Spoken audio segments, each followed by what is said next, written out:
Welcome to chapter 15. Chapter 15 is all about square roots. I think you will like this chapter. 15.1 is just an introduction, very short. Square root of 9. There's a lot of definitions, some vocab words that we have to go over. So, that little house. That house is called the radical sign.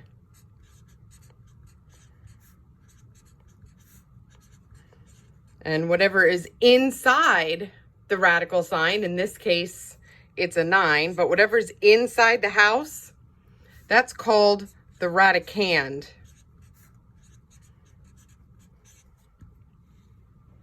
And what's the answer? What is the square root of 9? Square root of 9 is 3. The answer is called the root. Why is the answer 3? The answer is 3 because 3 times 3 is 9. 3 times 3 is 9. 3 times 3. There's an invisible 2 up here in my artwork. There is an invisible 2 just kind of nuzzled in to the wedge. There is an invisible 2 there. That 2 is called the index.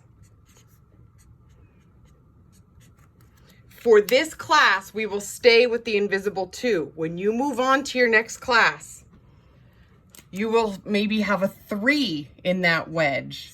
And maybe a 27. What's the cube root of 27? What number times itself 3 times?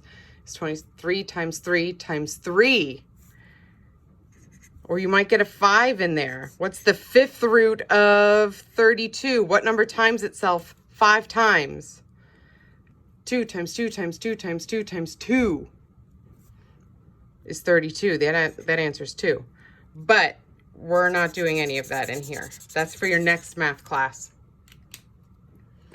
For now, we're going to stick with the invisible 2. When you move on to your next math class, your professor will assume that you know there's an invisible 2 in there. That matters when you go on and do other things.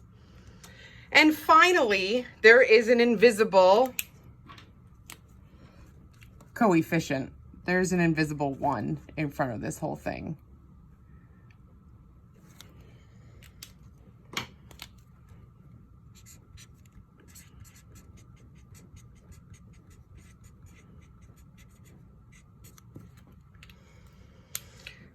Okay, that's the vocab you need to know. Let's actually do some square roots. You can handle all of these. Go ahead and pause me and go ahead and do all 6 of these.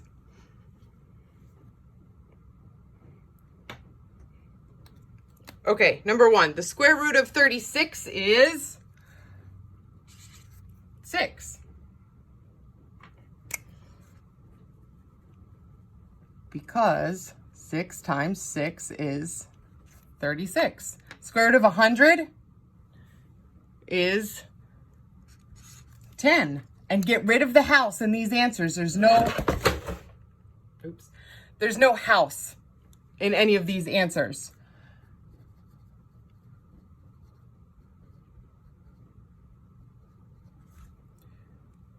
Negative square root of 4. Remember, there's an invisible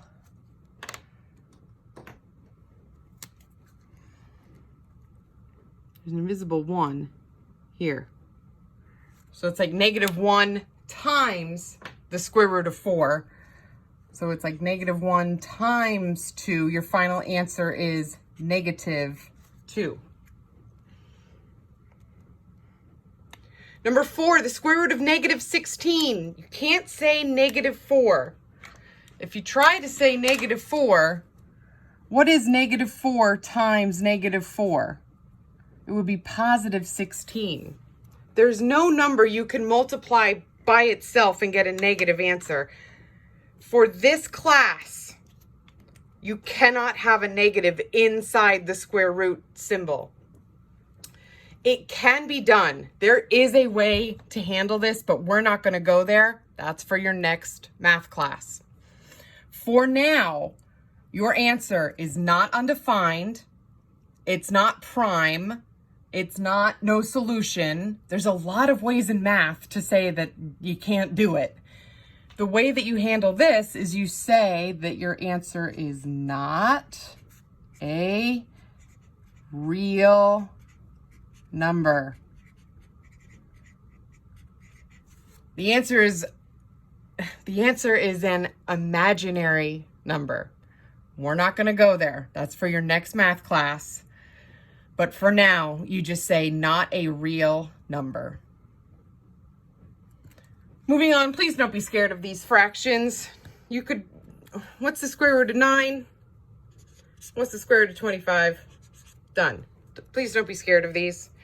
And finally, number 6, square root of 1 and the square root of 4. You're okay with those 6? Because I have 6 more.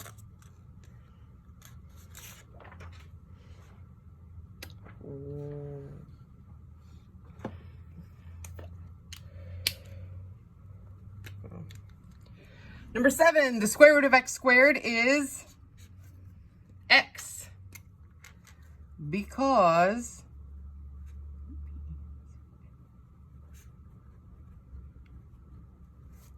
square root of x to the 4th is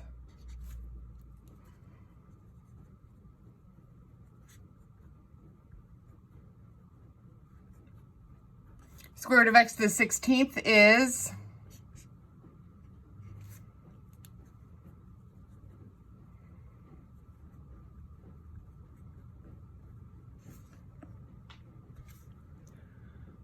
what is x to the 4th times x to the 4th? X to the 4th times x to the 4th is x to the 8th. That is not, the answer is not x to the 4th.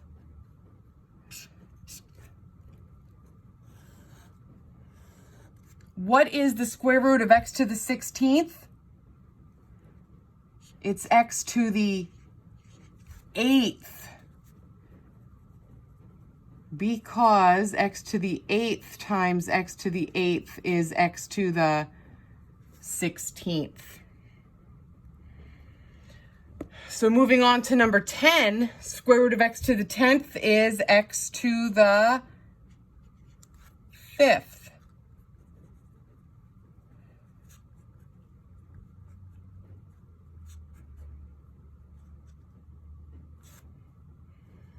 Number 11, square root of x8, y12 is x to the 4th, y to the 6th. And finally, the square root of a to the 36th, b to the 14th. Final answer is a to the, just cut them in half. I hope you caught on to that pattern. You cut your exponents in half. A to the 18th, b to the 7th. And that's it for your introduction to square roots.